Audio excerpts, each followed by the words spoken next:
Hello guys, welcome to all job 365। तो केंद्रीय विद्यालय से शिक्षक भर्ती 2024 रिलीज़ हुई है। आपको पता होगा, देखिए मैंने बहुत सारे पहले भी वीडियोस अपलोड किया है जिसमें केंद्रीय विद्यालय से शिक्षक भर्ती रिलीज़ हुई है। अब शिक्षक भर्ती बहुत सारी आ रही है अभी केंद्रीय विद्यालय से, लेकिन सबकी सब कॉन्ट्रैक्ट बेस की है, ये चीज़ आप ध्यान रखें। परमानेंट पोस्ट के लिए भी अपडेट आया हुआ है, लेकिन अभी फ़िलहाल परमानेंट पोस्ट अभी नहीं आया हुआ है। परमानेंट पोस्ट जब भी आएगा तो आपको इस चैनल के थ्रू आपको बता दिया जाएगा। चैनल को सब्सक्राइब करके रख लीजिएगा।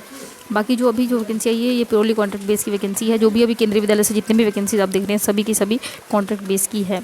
कॉन्ट्रैक्ट बेस की वैकेंसी में सबसे अच्छा ये होता है कि 1 साल के लिए आपको यहाँ पे तो रखा जाता है। पहले 1 साल के तक आपको जो भी सैलरी दी जाती है सब कुछ ठीक है रहता है।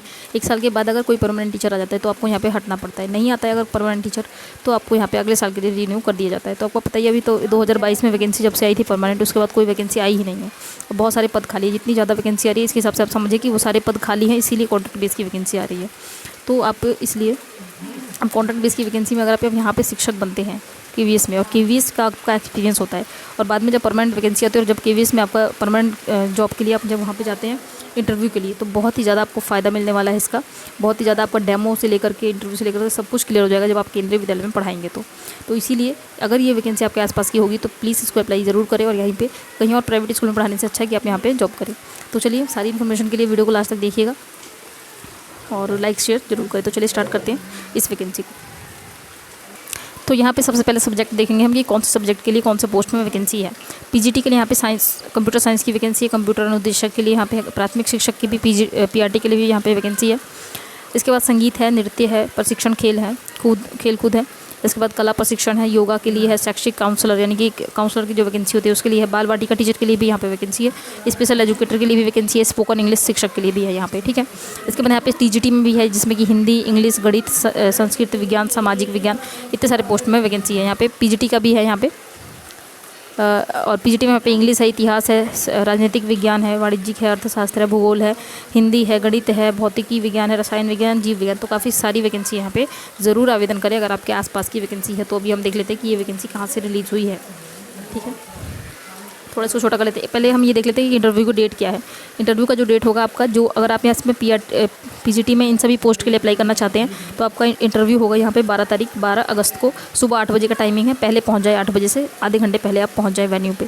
टीजीटी के लिए और पीजीटी इस वाले सब्जेक्ट के लिए अप्लाई करना चाहते हैं तो 13 तारीख को इंटरव्यू होगा। 13 अगस्त को 8 बजे ही टाइमिंग है, और यहाँ पर भी आप आधे घंटे पहले पहुँच जाए तो अच्छा होगा। पहले देख लेते हैं वैकेंसी रिलीज़ कहाँ से हुई है। तो यहाँ देखेंगे आप केंद्रीय विद्यालय रिफाइनरी नगर मथुरा से वैकेंसी है। कृष्ण की नगरी से है वैकेंसी। तो नोटिफिकेशन जो है 5 अगस्त को आया था। थोड़ा मेरे पास लेट पहुंचा इसलिए थोड़ा लेट वीडियो जा रहा है आपके पास। ये इसका ऑफिशियल वेबसाइट है, इसको हम लास्ट में चेक करेंगे। एक बार यहाँ देख लेते हैं क्या लिखा हुआ है। यहाँ देखेंगे आप, पूर्णतः संविदा के आधार पर शिक्षकों का चयन पैनल तैयार किया गया है, जिसे नियमित शिक्षक की अनुपस्थिति पर पद रिक्त होने पर आवश्यकता अनुसार लिया गया है ना। तो जो पद खाली है ना परमानेंट वाले, उन्हीं पद पर आपको यहाँ पर बहाल किया जाएगा कॉन्ट्रैक्ट पे। अब नीचे आ जाते हैं हम, यहाँ पे लिखा हुआ है अप्लाई करने का। एक बार देख लेते हैं कैसे करना है अप्लाई। आवेदन पत्र या पात्रता, पारिश्रमिक भत्ते एवं अन्य जानकारी हेतु, अच्छा इस वाले वेबसाइट पे जाना होगा, वहाँ पे मिलेगा आपको। साक्षात्कार के लिए गूगल फॉर्म में पंजीकृत करना अनिवार्य है। गूगल फॉर्म दिया हुआ है, उसको आपको फिल करना होगा। तो कोई इधर मतलब स्पीड पोस्ट वगैरह से अप्लाई नहीं करना है। 10 तारीख से पहले कर देना है अप्लाई, ठीक है। तो चलते हैं इसके ऑफिशियल वेबसाइट पर और देखते हैं कि कहाँ से आपको गूगल लिंक मिलेगा और कहाँ से आपको ये नोटिफिकेशन मिलेगा। तो ये है इसका ऑफिशियल वेबसाइट। इसका लिंक मैं आपको डिस्क्रिप्शन में दे दूँगी। इसको स्क्रॉल डाउन करेंगे ना तो आपको यहाँ पे मिल जाएगा। देखिए ये जो पहला वाला है ये एप्लीकेशन फॉर्मेट, इसको निकलवाएंगे आप। इसके बाद यहाँ पे ये है वॉक इंटरव्यू नोटिस। ये जो नोटिस है जो मैंने आपको दिखाई, ये वो नोटिस है। इसके बाद यहाँ पे देखेंगे ये भी वही है, डिटेल एडवर्टीजमेंट जो है यहाँ पे दिया हुआ है, जिसमें कि एलिजिबिलिटी वगैरह सब बताया गया है। तो उसको मैं अभी शॉर्ट में आपको बता दूंगी, क्योंकि ये पूरा वर्ड होता है तो बहुत टाइम लगेगा और आपका टाइम वेस्ट होगा, इसलिए मैं शॉर्ट में बता दूंगी। सबका एक ही होता है, केंद्रीय विद्यालय की कहीं से भी वैकेंसी है तो केंद्रीय विद्यालय का जो सिस्टम है रिक्रूटमेंट का वो सेम ही होता है, ठीक है। अब यहाँ देखेंगे गूगल फॉर्म का लिंक यहाँ दिया हुआ है, गूगल फॉर्म लिंक, ठीक है। इस पर क्लिक करेंगे। एक बार मैं दिखाती हूँ आपको, ओपन करके क्लिक करते हैं, ओके करेंगे। यहाँ पे जो भी फॉर्म ओपन होगा ना उसको आपको फिल करना पड़ेगा, और फिल करने के बाद बस ऐसे ही आवेदन करना है। मेरे को लगता है कि यहाँ पे वैसे आवेदन नहीं करना है, सिर्फ इस तरीके से ही करना है। तो यहाँ पे आप नीचे आएंगे, जो भी यहाँ पे दिया हुआ है ना सबको आपको फिल करेंगे। अच्छा यहाँ दिया है, ये देखिए नीचे दिया है ये सब।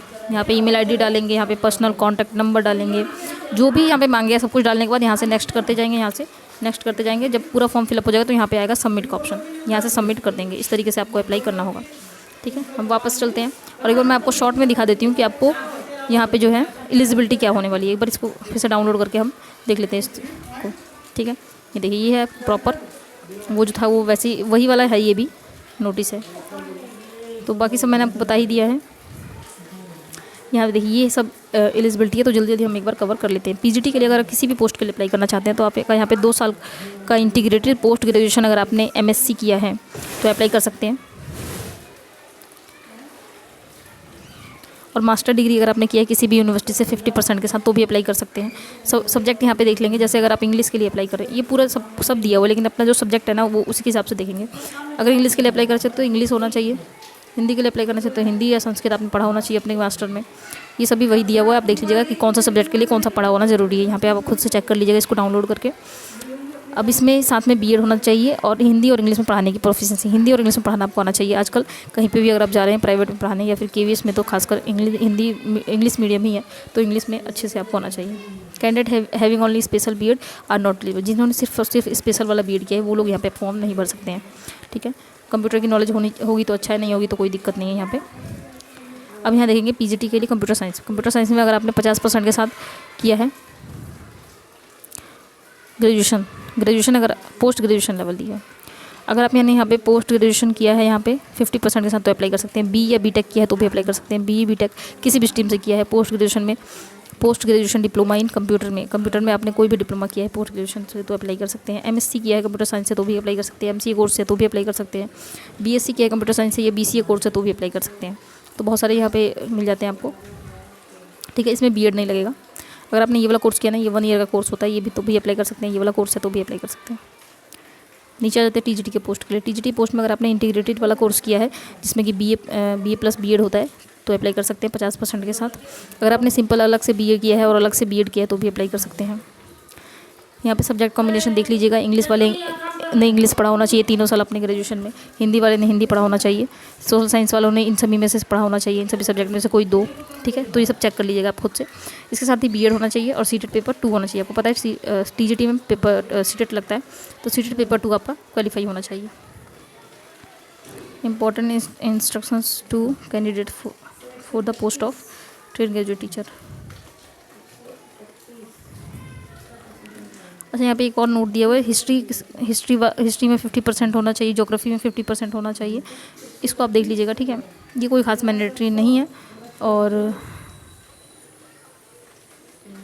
यहाँ देखेंगे the candidate should have study math in all the 3 year. अच्छा, अगर मैथ के लिए अप्लाई करने तो 3 साल आपने मैथ पढ़ा होना चाहिए।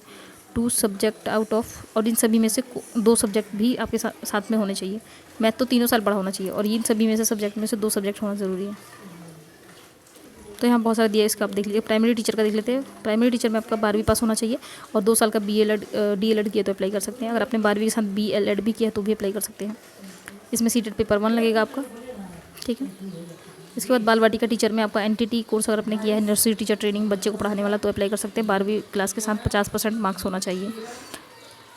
ठीक है, इसमें सीटेट भी मांगा गया है। यहाँ पे देखेंगे पास इन द सीटेट, हाँ सीटेट पेपर 1 आपको पास होना चाहिए।